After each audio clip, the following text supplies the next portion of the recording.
If you're facing writer's block when it comes to the craft of writing and the HSC exams, there are some really effective things you can do to find inspiration. Good morning. Today I'm going to be sharing some advice about how to come up with really effective ideas for the craft of writing section in the HSC exams, or any other type of creative, discursive, persuasive writing you may need to do generally. There is a lot to be said about Module C in terms of how to approach the questions, how to write the reflections, but in this video I'm just going to be focusing on inspiration. So how to overcome that writer's block and create an original idea that is really effective. I've also asked a bunch of my friends for advice, so I'm sure something in here will be able to help you. I don't know if you can hear that, but it's raining. Hopefully that can just be soothing background noise. Firstly, learn the features of each style.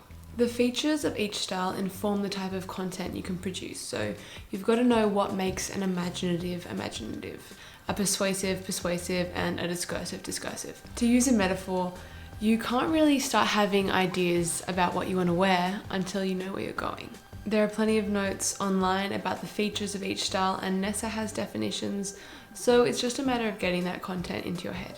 You might realize, discursive, I actually do have a personal anecdote I could go on a witty little rant about. Or thinking about an imaginative, you might be like, oh, I do have a moment in time that I could creatively explore. But first things first, learn the features of each style so you know what your inspiration needs to look like. Secondly, read quality to inspire quality.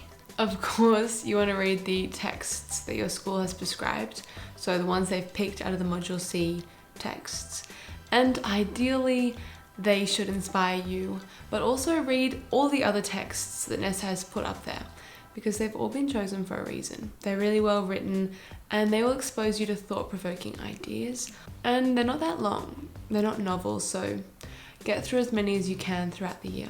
One of my friends let me know about something really clever that she was doing. So she was studying advanced English, but she was finding those texts quite complicated. Obviously she was getting through them, but she was just like... So she looked at the standard texts and she was reading those for inspiration. She just found the ideas more accessible and she ended up doing really well. So if you're in advanced and you're struggling a bit because it's a bit complicated, go to the standard text, have a look. Those are excellent texts still, a lot to go off. They're just, the ideas are just more accessible. And also generally, reading good quality literature throughout the year will inspire good quality writing. So you want to make sure you're reading books that are well written, TV shows that have kind of good plots and are well directed, so you're not there isn't trash going around in your head, and also good journalism if you can. All these things really help. What we consume has a massive and mostly subconscious effect on what we produce, in terms of not just word choice and syntax, but also the ideas we generate. So keep engaging with good quality stuff, and good quality ideas should flow a lot more easily. Thirdly, draw out specific inspiration. When you are reading these texts, engaging with this literature, you want to be pulling out specific examples for yourself. If you're reading something and you're like, wow, that's an amazing metaphor, I really like how the author built up that imagery, I can really feel that place that they're describing, make a note of it. You can write it down, you can highlight it in your book if you're one of those people who likes to do that. I often read on a Kindle. I know people have burning passions for Kindles or burning hatreds, but I would highlight on Kindle and that would automatically upload my notes to Goodreads, and I would look through those Goodreads highlights of bits of really good writing, and I would use them as inspiration in my craft of writing, in my Module C, also in my Extension English creative writing section. This tip is the one that probably helped me the most. I would even, not plagiarize, but I would borrow metaphors and I would play around with them, change them a bit, but use the concept. Working off actual examples is just so powerful. I have made a Pinterest board full of my favorite highlights throughout the years. I send these to my students. I get them to use these highlights for inspiration. I use them as stimulus and practice questions. I will link to that Pinterest board of just quotes of good quality writing. I know on like Instagram and Tumblr and Pinterest, there's all types of literature quotes, but a lot of the time they're about love, like they're really soppy or they're inspirational.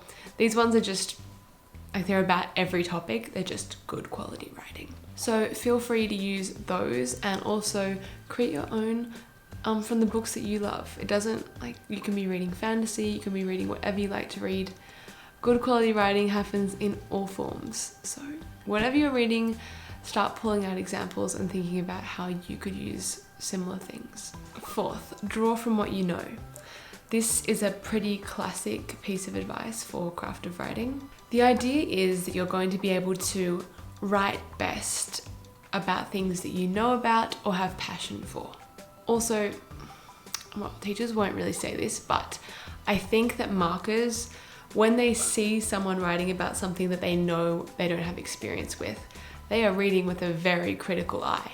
If they see you writing from the perspective of like a 70-year-old war veteran, they're gonna be like, I don't know, I feel like they think that, so you are setting yourself up in some ways for failure if you're not following this piece of advice.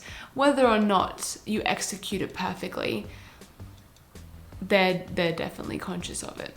And also on the other hand, if you're writing about something which they think that you're drawing from authenticity, if you're writing about, you know, your culture or your grandparents or a childhood memory, I feel like they're reading with quite a receptive eye. They're probably thinking, wow, I can feel the authenticity. So maybe that's me being cynical about the markers, maybe it's not. Either way, it is easier to write well about things you know about. So stick to what you know. Fifth and finally, enhance a simple concept. This is so easy and effective to do. So you have a concept, but it's not fleshed out, or maybe you just don't know if it can hold water. What you can do is play around with it and make it really interesting. So there are a couple things you can do. So maybe you can play with time. Maybe you can draw out a moment, really focus on just spend a couple paragraphs describing the setting, the emotions, linger on the feeling of a breeze. Often it's better to cover less plot points in more depth than a lot of plot points in quite a shallow manner. In fact, you wouldn't want to see more than a day of chronological time in a creative writing piece. We don't want flash forwards 2 weeks. We don't want, unless it's done really well. So with time, I would recommend, if you're playing with an idea, focus on drawing it out. Also, you can play with perspective, which is another really effective thing you can do. Maybe you pick an unusual perspective, like you tell the story from the neighbor's perspective, or from a bystander's perspective, or from a child's perspective. Or maybe you have an third person that's like an omniscient narration and you focalize. So focalization, I'm sure a lot of you guys know this, it's just like where the narrator, whose shoulder the narrator is looking over, whose perspective they're telling.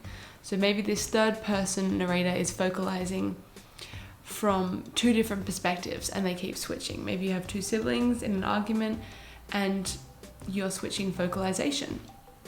And that can be a really effective thing to do in a craft of writing piece. Shows you have good control over your writing. There are lots of things you can do with perspective if you have a look into that. Also, you can think about how you can enrich your idea by changing up the location, changing up the context.